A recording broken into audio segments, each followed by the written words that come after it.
concepts in practice.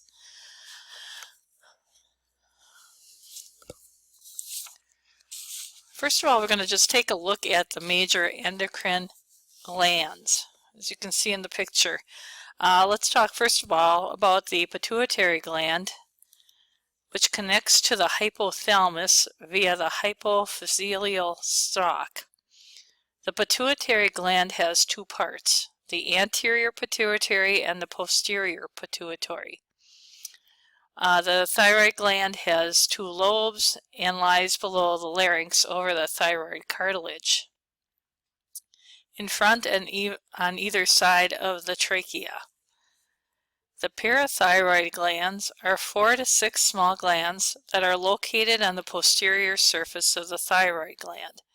So anytime a patient has a procedure to remove part or all of the thyroid gland, the patient's at risk of having the parathyroid glands injured during the procedure. So we are always observing any signs and symptoms of damage to the parathyroid gland after the patient has had their thyroid gland removed. Then we look at the adrenal glands, and those are located on the anterior upper surface of each kidney. Each is composed of the cortex and the medulla. The pancreas sits in the upper left aspect of the abdominal cavity. You can see there on the picture. Beta cells secrete the hormone insulin, and those are found in the islets of Langerhans within the pancreas. Then we have the ovaries located in the pelvic cavity of the female, and the testes, which are suspended in the scrotum of the male. Then if we look toward the top, the pineal gland is in the midbrain in the cranial vault. It's a tiny little gland. And then the thymus gland lies in the base of the neck in the front of the thoracic cavity.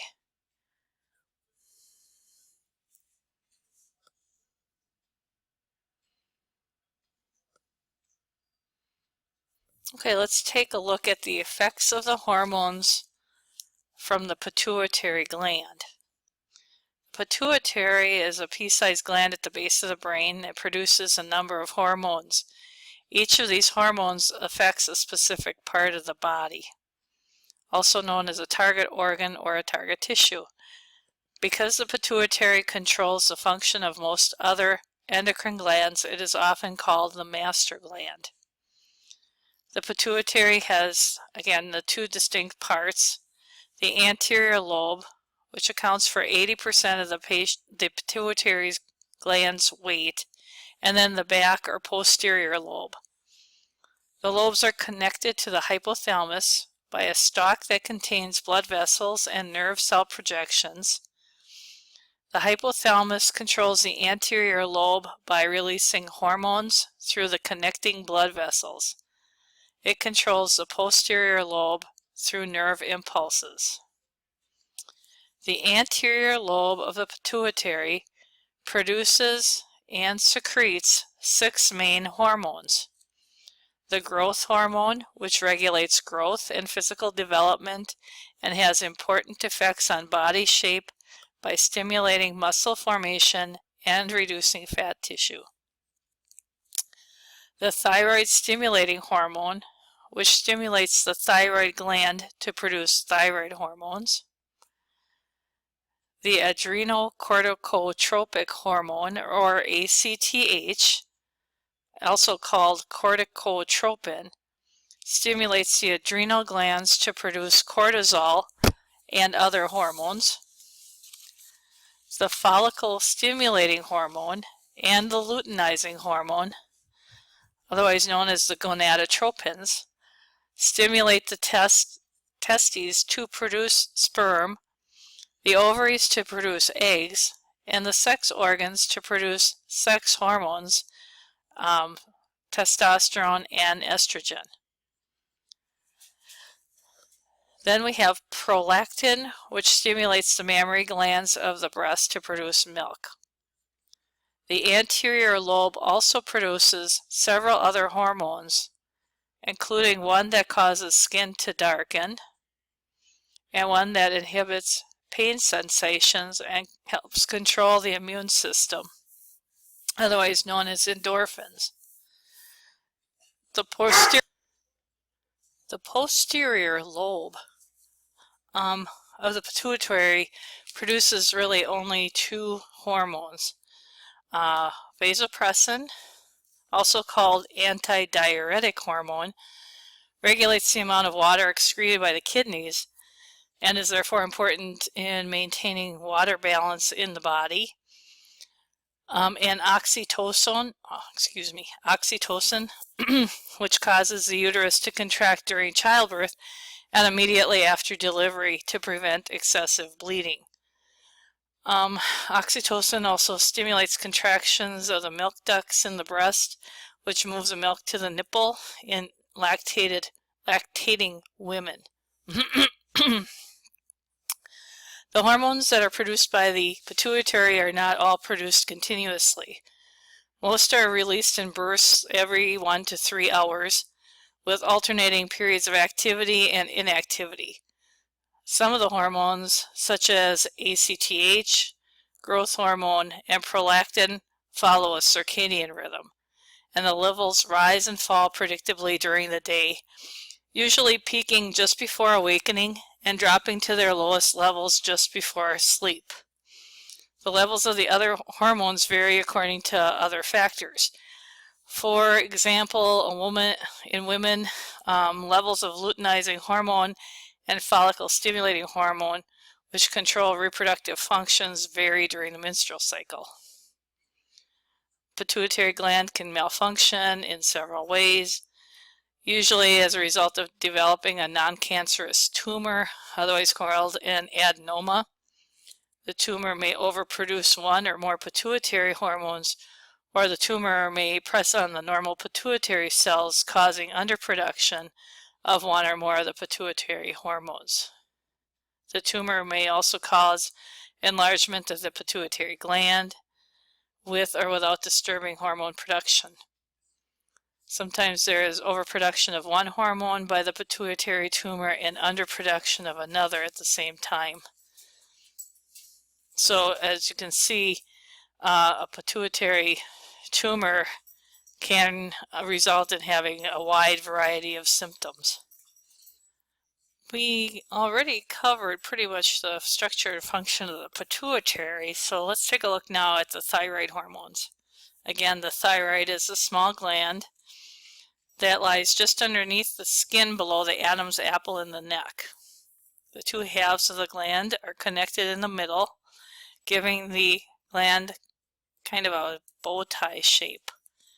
Normally the thyroid gland cannot be seen and can barely be felt. If it becomes enlarged, the doctors and the healthcare providers can feel it quite easily, as there's a prominent bulge, otherwise known as a goiter, that may appear below or to the sides of the Adam's apple. The thyroid secretes thyroid hormones, of course, which control the speed at which the body's chemical functions proceed. So it controls the metabolic rate, so to speak.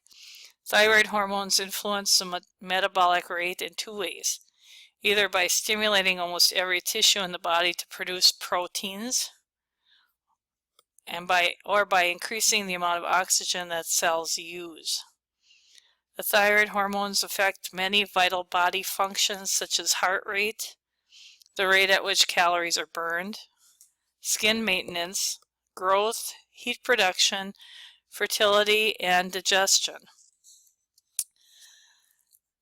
Two thyroid hormones are T4, otherwise known as thyroxine, and T3, otherwise known as triiodothyronine, otherwise known as T3. T4 is the major hormone produced by the thyroid gland and has only a slight, if any, effect on speeding up the body's metabolic rate. Instead, T4 is converted to T3, the more active hormone. The conversion of T4 to T3 occurs in the liver and other tissues. Many factors control the conversion of T4 to T3, including the body's needs from moment to moment, and the presence or absence of illnesses. Most of the T4 and T3 in the bloodstream is carried bound to a protein called thyroxine binding globulin. Only a little of the T4 and T3 are circulating free in the blood. However, if it is a free hormone, then it is active. When the free hormone is used by the body, some of the bound hormone is released from the binding protein. To produce thyroid hormones, the thyroid gland needs iodine, an element contained in food and water. The thyroid gland traps the iodine and processes it into thyroid hormones. As thyroid hormones are used, some of the iodine contained in the hormones is released and returns to the thyroid gland and is recycled to produce more thyroid hormone. Oddly, the thyroid gland releases less of the thyroid hormone if it is exposed to high levels of iodine transported in the blood. The body has a complex mechanism for adjusting the level of thyroid hormones. First, the hypothalamus, located just above the pituitary gland in the brain, secretes thyroid-releasing hormone, which causes the pituitary gland to produce thyroid-stimulating hormone, otherwise known as TSH. TSH stimulates the thyroid gland to produce thyroid hormones. The pituitary gland slows or speeds the release of TSH depending on whether the levels of thyroid hormone circulating in the blood are getting too high or too low. The thyroid gland also produces the hormone calcitonin, which may contribute to bone strength by helping calcium be absorbed into the bone. The next gland we'll look at is the parathyroid gland. Parathyroid hormone is produced and secreted by the parathyroid gland. A low calcium level will stimulate the release of parathormone, which increases the plasma level of calcium. A high calcium level will inhibit the release of parathormone. Parathormone acts on the renal tubules to increase the excretion of phosphorus into the urine and stimulate the reabsorption of calcium. Parathormone also acts on bone, causing the release of calcium from the bone into the bloodstream. So parathyroid gland has a big effect on the level of calcium that is in the circulation. Then let's look at the adrenal gland. The adrenal medulla, or the middle portion, secretes two hormones known as epinephrine and norepinephrine in response to stimulation from the sympathetic nervous system. So epinephrine prepares the body to meet stress or emergency situations and prevents hypoglycemia. Norepinephrine functions as a pressor, causing blood vessel constriction, and the hormone helps to maintain blood pressure. Hormones secreted by the adrenal cortex are called adrenal corticosteroids. The word steroid is sometimes used to designate an adrenal corticosteroid or a synthetic compound similar to the adrenal corticosteroid. So it can be, steroid can relate either to the naturally occurring hormone, or it can be related to just a synthetic compound. So if you hear the word steroid, it could be either natural or synthetic. The two major types of hormones secreted by the adrenal cortex are mineralocorticoids and glucocorticoids. The adrenal glands also secrete small amounts of adrenergic hormones, which have effects similar to those of the male and female sex hormones. The mineralocorticoids affect the electrolytes, especially sodium, potassium, and chloride. The chief mineralocorticoid is aldosterone, which promotes conservation of water by acting on the kidney to retain sodium in exchange for potassium, which is then excreted in the urine. Without the mineral corticoids, a person would die probably within 3 to 7 days, because these hormones directly control fluid balance, blood volume, and cardiac output. They also directly control exchange of nutrients and waste in each cell, and mineralocorticoids affect all chemical processes and glandular functions within the body. The glucocorticoids are essential for the metabolic systems to properly utilize carbohydrates, proteins, and fats. The primary glucocorticoid is cortisol. Cortisol acts to increase glucose levels in the blood. Cortisol also helps counteract the inflammatory response. Both aldosterone and cortisol are controlled by adrenocorticotropic hormones, ACTH, which releases the hormone from the hypothalamus, and the ACTH is secreted by the anterior pituitary.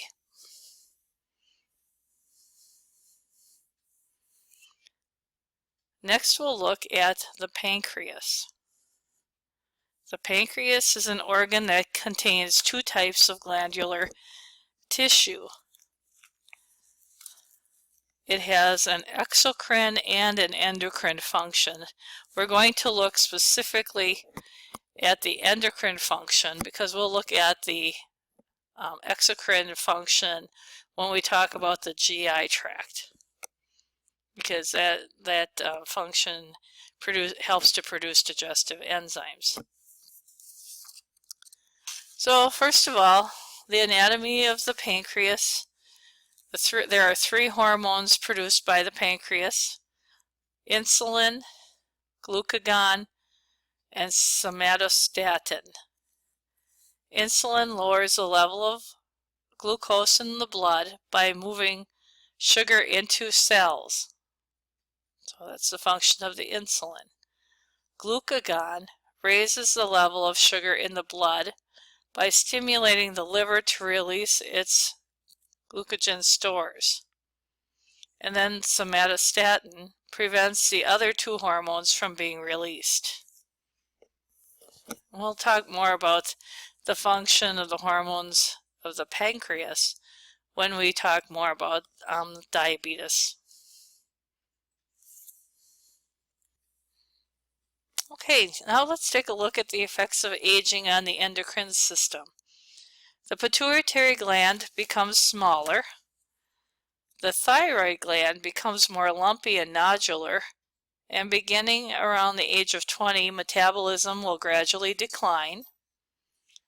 Hormones that usually decrease with age include aldosterone, calcitonin, growth hormone, and specific hormones decreasing in older women, of course, would be the estrogen and prolactin, and in older men, testosterone. Hormones that may increase with age include follicle-stimulating hormone, luteinizing hormone, norepinephrine, and antidiuretic hormone. Hormones that remain unchanged or are slightly decreased with age include the thyroid hormones of T3 and T4, cortisol, insulin, epinephrine, parathyroid hormone, and 25-hydroxy-vitamin D. Blood glucose levels rise with age, with fasting levels climbing about 1 milligram per deciliter for each decade, and postprandial levels increasing from 6 to 13 milligrams per deciliter. Although insulin levels remain unchanged with age, decreased glucose tolerance may occur due to changes in the cell receptor site. The older adults experience hypoglycemia more quickly than a younger person and may progress to dangerously low levels of blood glucose before signs and symptoms are obvious. This decreased glucose tolerance, because of cell receptor damage, can place the older adult at risk for hyperglycemia and the onset of type 2 diabetes. Although thyroid hormone levels may decrease with aging, the body makes up for it by decreasing the rate at which thyroid hormone is broken down. Therefore, resting levels of thyroid hormone are normally usual in the elderly. Thyroid disorders are twice as common in the older adult. Hypothyroidism is the most common thyroid disorder, especially in older women. The amount of hormones secreted by the older adult changes, decreasing the individual's ability to adapt to stress and respond to environmental changes. Because of decreasing liver and kidney function in the elderly, hormone replacement therapy needs to be done very carefully to prevent hormone overdosage. Let's take a look at some of the effects of some of the hormones on the individual's cell metabolism and their physical status. First of all, we'll look at the effects of epinephrine and control of its secretion. So, if the individual experiences stress, increased physical activity, or low blood glucose, it will send a message to the hypothalamus, which will send messages via nerve impulses from the hypothalamus to the spinal cord, down the spinal cord to the sympathetic nervous system, which carries the impulses to the adrenal medulla. The adrenal medulla then is stimulated to release epinephrine. If you remember epinephrine, it's kind of a very important aspect of the fight or flight mechanism. So it will increase the metabolic rate, it will increase the person's blood glucose to increase the metabolic rate, it increases the breathing rate, it dilates the bronchioles, it decreases function of the digestive organs, diverts blood to the skeletal muscles, increases cardiac muscle contraction, and then increases the heart rate as well. So it causes the person to have that fight or flight response. So that's the function of epinephrine, and that's how the adrenal medulla is stimulated to release that hormone. Now let's look at the regulation of aldosterone and cortisol secretion. So again, we have the stress or the low blood glucose that stimulates the hypothalamus. The hypothalamus secretes the ACTH releasing hormone, stimulates the pituitary or anterior pituitary to secrete ACTH. The ACTH then stimulates the adrenal cortex to secrete cortisol, and then the cortisol secretes cortisol. The cortisol then is sent to the target tissues that will then increase the blood glucose and increase protein metabolism and anti-inflammatory. The adrenal cortex also secretes aldosterone, which stimulates the kidney tubules to excrete potassium, reabsorb sodium, and conserve water and reduce urine, thus increasing blood volume. So it will cause the person to retain fluids and reabsorb sodium. But then it will also cause the person to excrete potassium. So that's the function of, or the regulation of aldosterone and cortisol secretion. Let's look at the hormones that are secreted by the pancreas. Okay, so if the person has a normal blood glucose between 70 and 110, and they increase their carbohydrates from eating. The glucose levels will increase, which will stimulate the beta cells to secrete insulin. The insulin stimulates cellular uptake of the glucose. It also will cause storage of glycogen and storage of adipose tissue. Then as the levels come down, the glucose levels come down, either the person again will eat something and the whole cycle on top of this picture will start again, or let's say they don't eat and they skip a meal. Then the glucose levels will fall, which will stimulate the alpha cells to secrete glucagon. The glucagon stimulates non-carbohydrate conversion to glucose and glycogen conversion to glucose. So it increases the available glycogen to convert to glucose, and that'll increase the circulating glucose, and that again then will bring the patient or the person's blood glucose values back up to normal. That's in the healthy pancreas. That's how those two hormones work. Okay, let's just look at a few of the basic concepts then of the endocrine system. The endocrine system, again, regulates metabolism, growth and development, sexual function, and reproductive processes. The primary function of the endocrine system is to synthesize and release hormones directly into the bloodstream and the body fluids. The cells and tissues that are affected by a specific hormone are called its target cells or target tissues. The secretion of a particular hormone depends on the need. If an endocrine gland receives a message that its particular hormone is in short supply, it will synthesize and release more of that hormone. If, on the other hand, the hormonal need of a target tissue is being satisfied, production and secretion of that hormone will be inhibited. This concept is known as negative feedback. Some glands, like the adrenal medulla and posterior pituitary, will receive their information about the hormone levels in the body directly and respond only to stimulation of nerve endings within the glands themselves. But some glands, such as the posterior pituitary gland, indirectly receive notice as to whether to release or inhibit hormones. This stimulation comes by way of the hypothalamus and the anterior lobe of the pituitary. The hypothalamus contains special nerve endings that produce releasing and inhibiting hormones. These hormones are absorbed into the capillaries of the portal system that transports the hormones to the anterior lobe of the pituitary.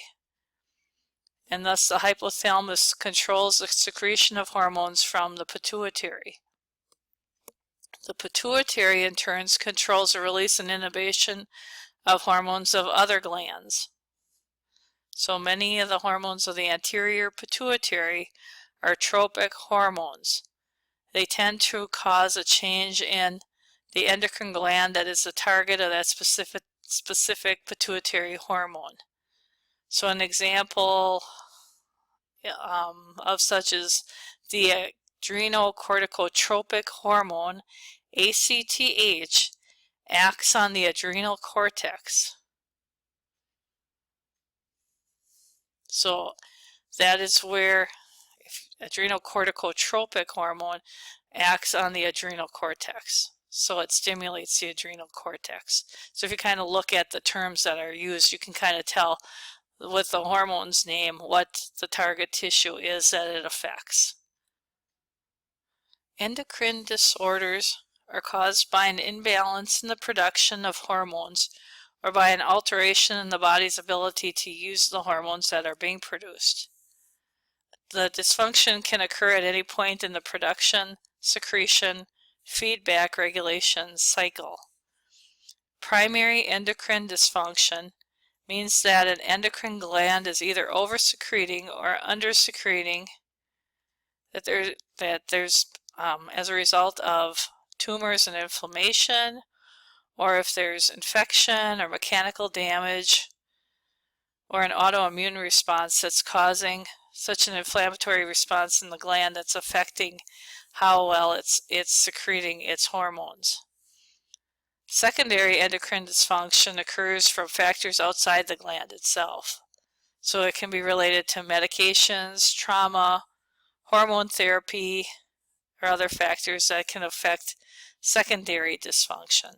So primary dysfunction is dysfunction within the gland itself. Secondary dysfunction is caused by something outside of the gland. Secondary can be either temporary or it can be permanent. Preventing most endocrine disorders is not really possible by lifestyle changes. However, there are some dietary considerations regarding the thyroid gland that can be beneficial. For example, if the patient develops a goiter, otherwise known as an overgrowth of the thyroid, this could be prevented by a sufficient intake of iodine, since that's what the thyroid needs in order to produce its hormones. Let's also look at some of the diagnostic tests that are used to diagnose endocrine disorders. First of all, the thyroid panel. And the thyroid panel is used to evaluate thyroid function or help to diagnose hypothyroidism and hyperthyroidism due to various thyroid disorders. The panel typically includes tests for thyroid stimulating hormone, or TSH, free thyroxine, or free T4, and total or free T3. Now remember, T4 and T3 are hormones that are produced by the thyroid gland. They help control the rate at which the body uses energy and are regulated by the feedback system. TSH from the pituitary gland stimulates the production and release of T4 and T3 by the thyroid. Most of T4 and T3 circulate in the blood bound to protein, and a small percentage that's not bound is biologically active, the active form of the hormones. Lab tests measure either total amounts of hormone, the bound portion, or just the free portion. The free T4 test is thought by many to be more accurate reflection of thyroid hormone function. However, some professionals still recommend total T3 tests as well. Typically, the preferred initial test for a thyroid disorder is the TSH, or thyroid stimulating hormone test. If the TSH level is abnormal, then they will follow it up with a test for free T4. So if the thyroid isn't able to produce enough T3 or T4, you will see a very elevated thyroid stimulating hormone in response to that, because the body's working to producing TSH in an attempt to get that thyroid working and producing T3 and T4. Okay, the parathyroid gland, again, which is responsible for regulating calcium, vitamin D, and phosphorus levels in the blood. The diagnostic test for a parathyroid problem is that they do what's called a parathyroid hormone test known as PTH. It's used to help diagnose the cause of a low or high calcium level. So if they diagnose in the patient that they have an abnormal level of calcium in their blood, then they'll run a parathyroid hormone test to see if that PTH is high or if it's a low. And if it's why that level, that high or low level, then would affect the level of calcium in the blood. They also do a PTH test to monitor the effectiveness of treatment if a patient has a parathyroid-related condition. They usually also will run the calcium test along with the PTH test, because they should see a balance between the calcium level and the PTH level in the blood.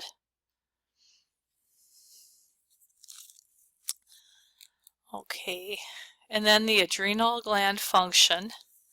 If they're trying to assess the function of the adrenal gland, you may see them running electrolyte levels. Sodium and potassium in particular are measured to help and detect the severity of an existing electrolyte imbalance or to monitor the effectiveness of the treatment. Electrolytes often are affected by conditions such as Addison's disease. So you'd see the sodium, chloride, and carbon dioxide levels will often be very low, while the potassium level would be very high in that case. You may also see glucose levels checked, because those are often very low during an adrenal crisis. So they may order glucoses in order to help monitor the individuals that are experiencing an adrenal crisis. Other tests that may be done to assess adrenal gland function are cortisol levels can be drawn. Normally the levels are going to vary in the blood, peaking in early morning. But if they notice that the levels are consistently low, then they know the adrenal gland is either not functioning normally or it's not being stimulated by the ACTH. An ACTH stimulation test can also be done, and this test involves measuring the level of cortisol in the person's blood before and after an injection of synthetic ACTH. It's most commonly used to diagnose adrenal insufficiency. If the adrenal glands are functional, the cortisol levels will rise in response to the ACTH stimulation. If they are damaged or non-functional, their response to ACTH will be minimal. This is a rapid screening test.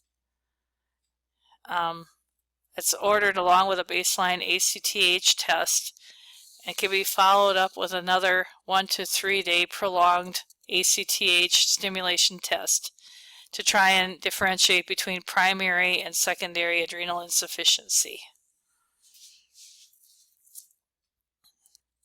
Many of the specific tests will be discussed in the group presentations that are scheduled to be done on our next learning plan. Now let's look at how do we diagnose diabetes mellitus. So we look at the presence of symptoms. So what symptoms are the patient, or is the patient presenting with? What symptoms do they have of high blood sugar? And then we look at several other factors.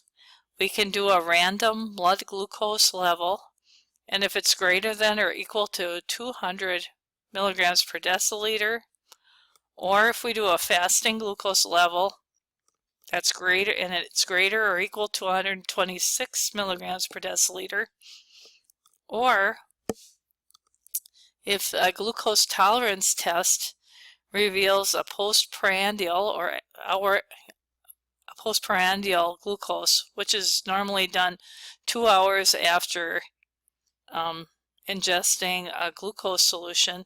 If the glucose tolerance test reveals a postprandial glucose greater than or equal to 200 milligrams per deciliter, then the patient is diagnosed as having diabetes mellitus. With the glucose tolerance test, the patient is given a certain amount of glucose to evaluate insulin secretion and its ability to metabolize glucose. So the patient will have, a high glucose concentrate that they will drink, and then at intervals the blood samples will be drawn. So first of all, they draw a blood sample after 10 to 12 hours of fasting. Then the patient is given a glucose solution to drink that is a specific amount of glucose, and then venous blood samples are drawn at 30-minute intervals for 2 hours. If the blood glucose levels are greater than or equal to 200 milligrams per deciliter, then the patient is stated to have a positive glucose tolerance test, and it is an indication of diabetes mellitus. And hemoglobin A1C measures blood glucose over a period of many weeks. The glucose in the bloodstream attaches itself to the hemoglobin in the red blood cell, and it remains there for the whole lifespan of the red blood cell. So a red blood cell lives about 120 days. So as the patient's blood glucose is in circulation, it attaches itself to that hemoglobin, and they can measure the patient, or they can monitor the patient's blood sugars based on the hemoglobin A1C result. The purpose of the hemoglobin A1C then is to determine the degree of diabetic control for blood glucose or blood sugars over the preceding 2 to 3 months. So it can tell you pretty much how well the patient's blood sugars have been controlled. Another test that can be done to determine the degree of diabetic control of a diabetic patient over the preceding 2 to 3 weeks is the fructosamine assay. A sample of venous blood is required, and fasting in this case is not necessary. As opposed to hemoglobin A1C, the fructosamine assay monitors blood glucose over a shorter time frame, and it is also less influenced by age than the A1C. So it's a little bit better diagnostic test to use in the elderly patient because it's a little bit more accurate and gives you a better picture of their diabetic control. Okay, let's just take a moment, after your reading and having gone through the lecture so far, let's take a look at this question. The nurse prepares a patient for a glucose tolerance test. Which instructions must be included?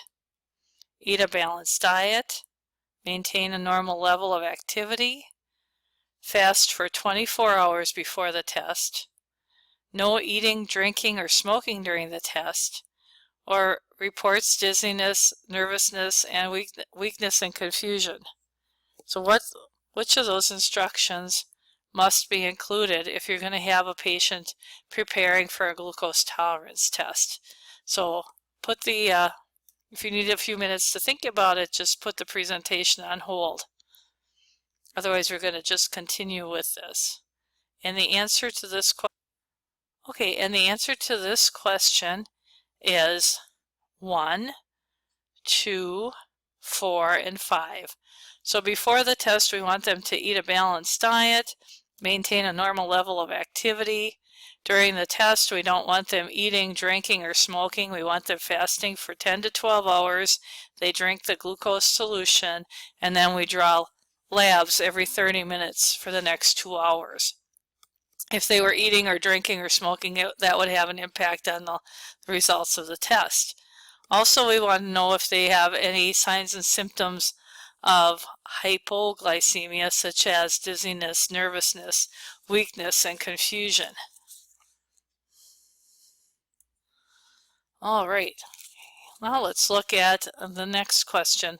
A patient newly diagnosed with diabetes is found to have a blood glucose level of 200 milligrams per deciliter, an A1C test result of 12.5%. Appropriate nursing interventions would include select all that apply, monitor weight and caloric intake, teach effects of rest and relaxation, provide small frequent meals, provide instructions for sick days, or emphasize the importance of follow-up care. So if you have somebody who's a newly diagnosed diabetic, and we know the blood glucose level is high, 200 milligrams per deciliter, and we know also that the A1C, hemoglobin A1C, is high because normal level is 4% to 5.6%, and this particular patient has a 12.5%, so we know that they've been running high. What are appropriate nursing interventions to include if you have somebody who's diabetic? So if you want to put this presentation on hold for a second while you think about it, that would be fine.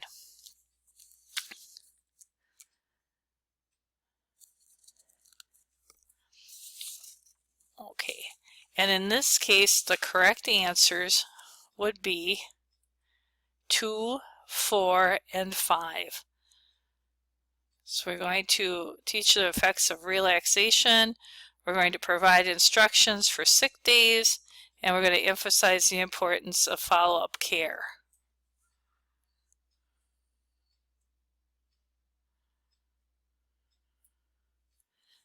Okay, this slide just shows you the degrees of control for a blood glucose based on a hemoglobin A1C.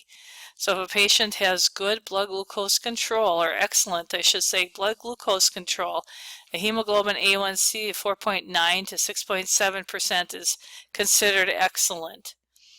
Good would be 7.6 to 8.5.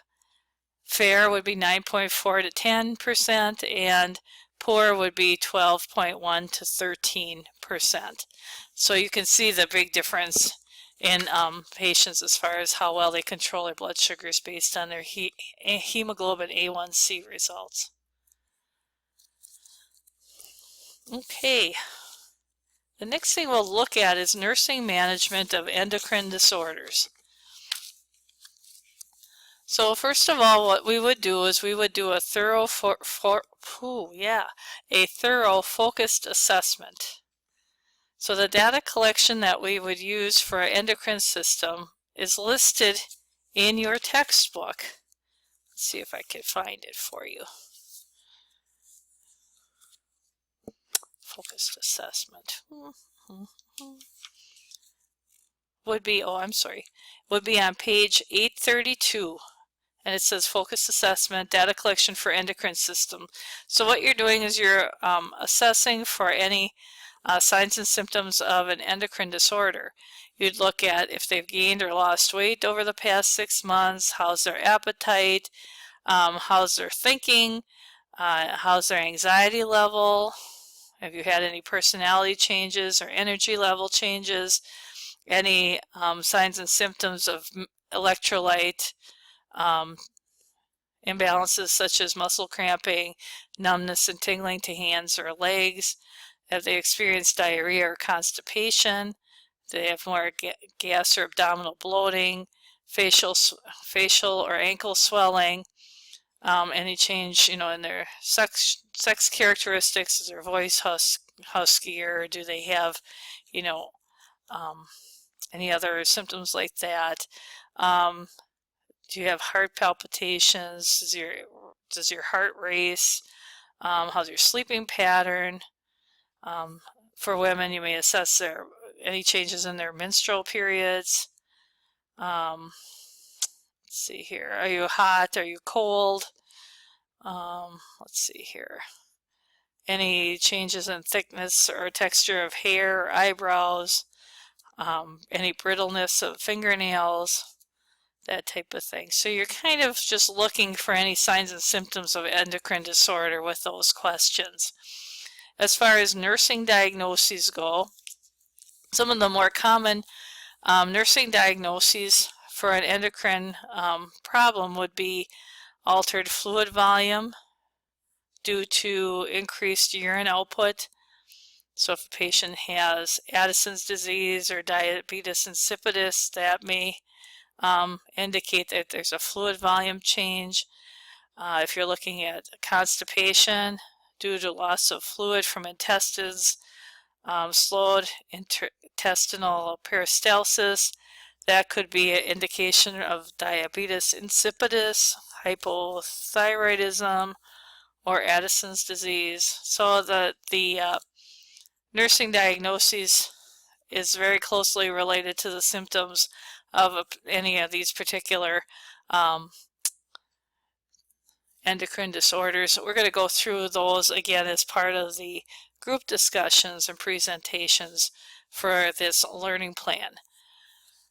As far as goals for care, some of the goals that we're going to be looking at would be that the patient, that there's prevention of injury, that the fluid and electrolyte balance is maintained, that the hormone balance is maintained, that the patient has reduction of stress, is using effective coping mechanisms, has knowledge of self-care, tolerates physical activity, has normal bowel function, and improvement of mental and emotional status.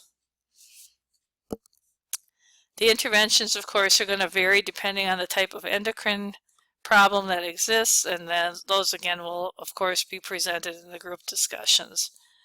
And then we have the evaluation of the nursing care that's given, and the evaluation is pretty much focused in on determining whether or not the symptoms are resolved or are the laboratory tests coming back more normal. And then finally, the looking at community care. Many of the patients with endocrine disorders are cared for in outpatient settings. So home care nurses often find that patients with heart disease, neurological problems, diabetes, or respiratory problems also may have problems with thyroid. So the home care nurses are often instrumental in identifying signs and symptoms of endocrine disorders as they're doing their assessments with their home care patients. Okay, let's just kind of take a look at some of the NCLEX questions that are at the end of the chapter, and then we'll see what the correct answers are. So our patient is scheduled to have a radioactive iodine uptake thyroid scan. So they're going to be doing some diagnostic testing on the thyroid scan. Which statement by the patient indicates a need for additional teaching? I am glad I'm not pregnant right now so that I can get this test over with. I will remember to save my urine for 24 hours during the test. I hope I can remain calm and still for the test. I'm a little claustrophobic. And then 4, I wanted my little niece to visit me, but I don't want her exposed to radiation. Okay, and the answer to this question of which statement by the patient indicates a need for additional teaching would be number 4, because the amount of radioactive iodine that's used is small and will not make the patient radioactive. Okay, let's look at the next question. A patient complains of muscle cramping and twitching. Based on knowledge of the endocrine system, which hormonal deficiency should be evaluated? Again, aldosterone, parathyroid hormone, estrogen, or melatonin. So looking at those 4, which is the hormonal deficiency that should be evaluated? I'll give you just a second to think about it. And then the answer would be, of course, the parathyroid hormone. Again, a deficiency of the parathyroid hormone produces muscle cramps, twitching of the muscles, and in some cases severe convulsions because of the low calcium levels. Okay, aldosterone increases water retention and facilitates potassium excretion. Estrogen supports maturation and maintenance of female reproductive organs, and melatonin can indirectly inhibit reproductive function, but it also regulates sleep and wakefulness cycles. So again, parathyroid hormone would be the answer. Okay, let's look at another one. The nurse is taking care of a patient with hyperparathyroidism. Which laboratory result would confirm the diagnosis? So hyperparathyroid gland. What would that cause? So we're looking at elevated serum calcium, increased bone density, elevated serum phosphate, or increased serum potassium. So I'll give you just a second to think about that. And the correct answer would be that the parathyroid gland normally functions to increase blood calcium by stimulating bone breakdown and release of calcium. So increased calcium absorption in the digestive tract and decreased calcium lost in urine. Therefore, hyperparathyroidism will result in an elevated serum calcium because it's overstimulation of the thyroid gland. Hyperparathyroidism will result in decreased bone density and hypophosphatemia. Potassium levels are less directly affected by the parathyroid gland, so that of course would not be the correct answer either. Okay, the nurse is caring for several patients who have endocrine problems. For which patient is the nurse most likely to perform a urine dipstick for ketone bodies? A patient with abnormal thyroid gland, a patient with diabetes mellitus, a patient with adrenal cortical insufficiency, or a patient with Cushing's syndrome. So I'll give you a minute to take a look at that and kind of think about what patient would have increase in their let's see here, ketone bodies in their urine. Okay, so in this case, would it be a patient with abnormal thyroid gland, diabetes, adrenal cortical insufficiency, or Cushing's syndrome? The correct answer is the diabetic patient is most likely having the condition that would cause spillage of ketone bodies into the urine, because as we know that the insulin isn't able to help the glucose get into the cells, so that causes a breakdown of glycogen and proteins, and with the protein breakdown that produces increased ketones in circulation, and those ketones are then excreted out in the urine because the cells are hungry for glucose for their metabolism, so the body starts breaking down proteins because it needs that extra glucose to get into the cells, because they can't get the usual glucose in because of the insulin not being effective enough, or not even being present to get the glucose into the cells. Okay, so a patient is on corticosteroid therapy for an exacerbation of a respiratory disease. The initial assessment confirms the nursing diagnosis of excess fluid volume.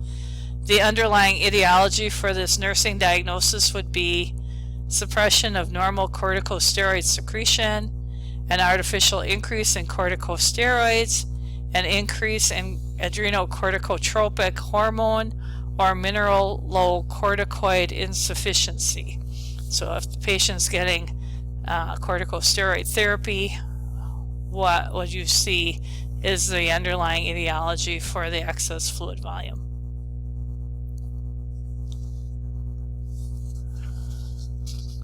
Okay, and the correct answer in this case would be, of course, number 2. There would be an artificial increase in corticosteroids because they're taking additional in orally. So normally corticosteroids act to promote conservation of water by acting on the kidney to retain sodium. Corticosteroid therapy does not increase adrenocorticotropic hormone or cause mineralocorticoid insufficiency. It does suppress normal corticosteroid secretion if high-dose supplements are given for longer than a week, but this is not the reason for fluid retention.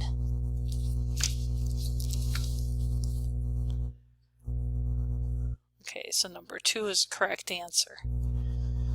Okay, the nurse formulates a care plan for a postmenopausal woman who is admitted for a hip fracture. Nursing assessments support the nursing diagnosis of risk for injury.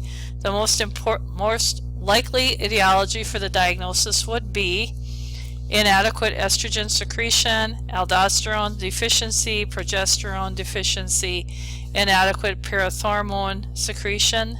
Take a moment, think about the answer. The correct answer, of course, is number 1. With estrogen production decreasing with age, and decreased production contributes to the risk for fracture.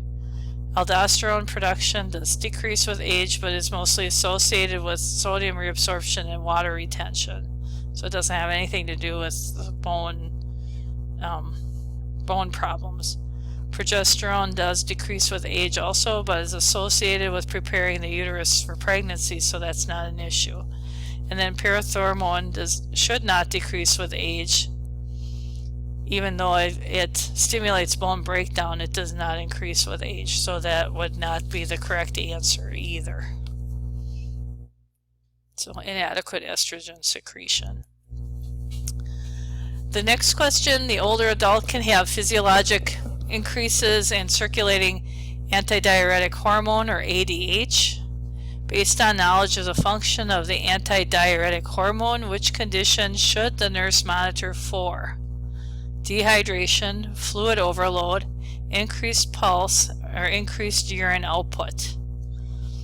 Okay, knowing what the action of the ADH is, antidiuretic hormone, what kind of symptom or what kind of condition should the nurse monitor for, since we've got a decrease in circulating ADH?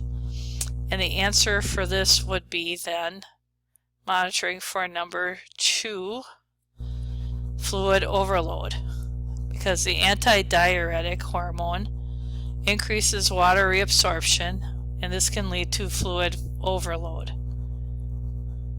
Dehydration or increased urine output should not occur with increased antidiuretic hormone. And the increased pulse is related to epinephrine and norepinephrine, so it's not related to antidiuretic hormone at all. Okay, let's look at another one. The patient is admitted with hyperthyroidism. The initial assessment suggests the nursing diagnosis of imbalanced nutrition less than body requirement. An appropriate expected outcome would be 1. Patient will identify causes of weight loss. 2. Patient will maintain weight. 3. Patient will have a balanced intake and output. And 4. Patient will tolerate activities of daily living. So we're looking at imbalanced nutrition less than body requirements. What would be our goal for our patient? And the correct answer should be 2. Patient will maintain weight. I'll put the other answers back up here. Hyperthyroidism increases metabolic rate and can also cause weight loss. Once the patient is correctly diagnosed by the healthcare provider, the cause of the altered nutrition is evident. So we want the patient to maintain weight and not lose any longer. Balanced intake and output and tolerance for activities are desirable, but not directly related to the problem of weight loss, secondary to hyperthyroidism. Okay. The nurse is caring for a patient who had part of the thyroid gland removed. Based on the knowledge of anatomy and physiology, which abnormal lab value is of particular concern for this patient? A blood glucose of 150, serum sodium of 149, serum calcium of 7, or a hemoglobin of 10. So which of those abnormal labs would be related to the fact that the thyroid gland was removed? And the answer would be 3, serum of calcium of 7. Because the parathyroid glands are so close to the thyroid gland, it increases the chances of accidental removal of the thyroid gland during surgery. Because parathormone regulates calcium, the nurse should closely monitor the calcium level for this patient. The healthcare provider should be alert to any abnormal values, so the total picture of the therapy can be adjusted if necessary. An elevated blood sugar could be related to the stress of surgery. The elevated sodium or decreased hemoglobin could be related to some mild blood loss during surgery as well.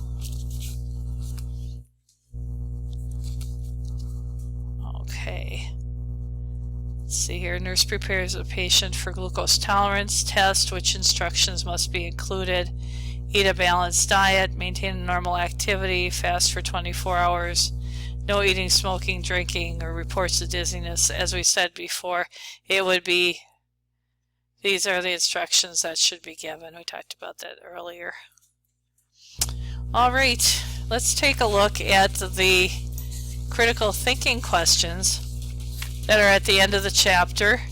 Mrs. Kovash is a 64-year-old widow. Sorry about that. Let's see here. Mrs. Kovash, a 64-year-old widow, comes to the endocrine clinic to be evaluated at the request of her nurse practitioner. She complains that in the past year she has slowed down considerably. She states, "I guess I'm just getting old." The nurse practitioner suspects that it may not be simply aging, since Mrs. Kovash has always lived a healthy and active lifestyle. What type of examination would you expect the healthcare provider to perform?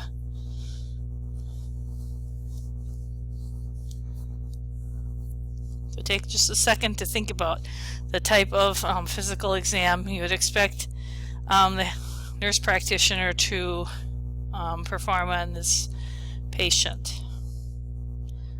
Well, first of all, the nurse practitioner would start with a physical exam of Mrs. Kovash, looking for any gland enlargement such as thyroid nodules, and then perform blood and urine samples for lab analysis.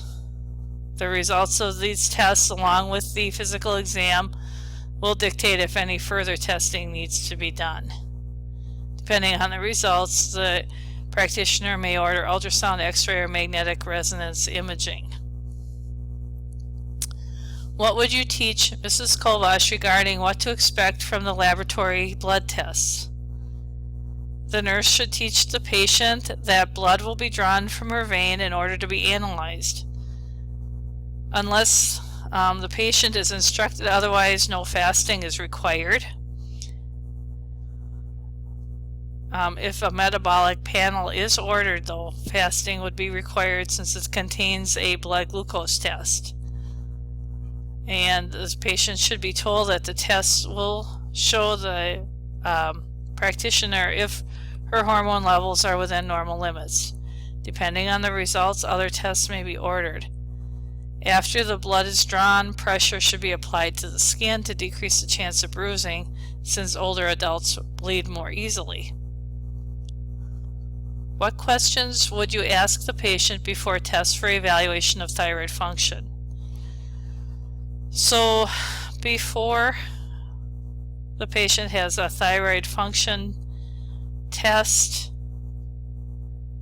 the nurse should be sure to ask about drugs the patient is taking, any allergies, any previous x-rays, other possible sources of iodine, since iodine is a key component of the contrast media for radiologic tests and for some medications. Okay. And then finally, another critical thinking scenario.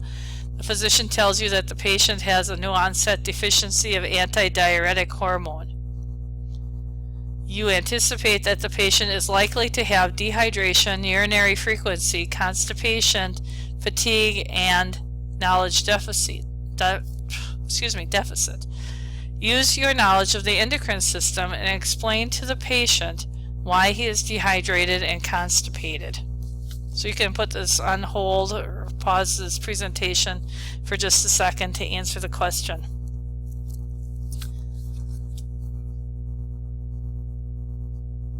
Okay, the response basically is that the antidiuretic hormone increases water reabsorption and decreases water loss via the urine. So a deficiency of this hormone is causing the patient to urinate frequently, so frequently so that he's actually becoming dehydrated. There is also less body water available to the intestines, and the stool is becoming progressively more dry and difficult to pass, and peristalsis is slowed. Let's look at the next question. What interventions could you use to address the patient's fatigue? So take a minute just to think about the interventions you would use to address their fatigue.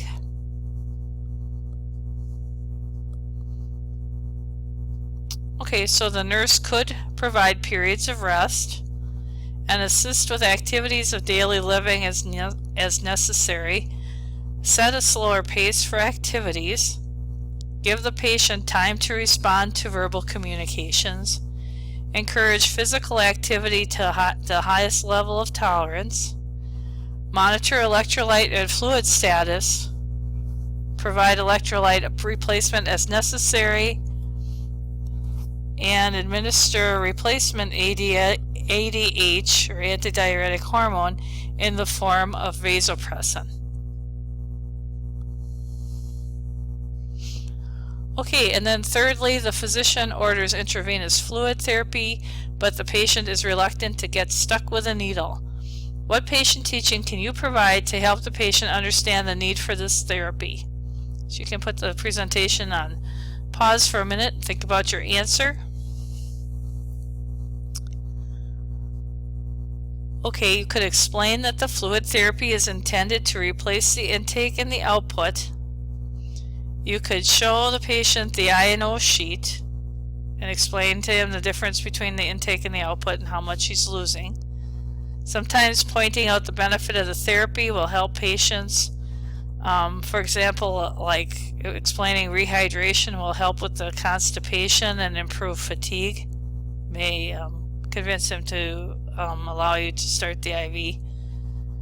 Also, you could check with the physician or practitioner to see if oral intake would be acceptable if the patient is adamant that he does not want an IV put in. So those are the answers to the NCLEX practice questions at the end of the chapter, chapter 35, as well as answers to the critical thinking questions at the end of that chapter.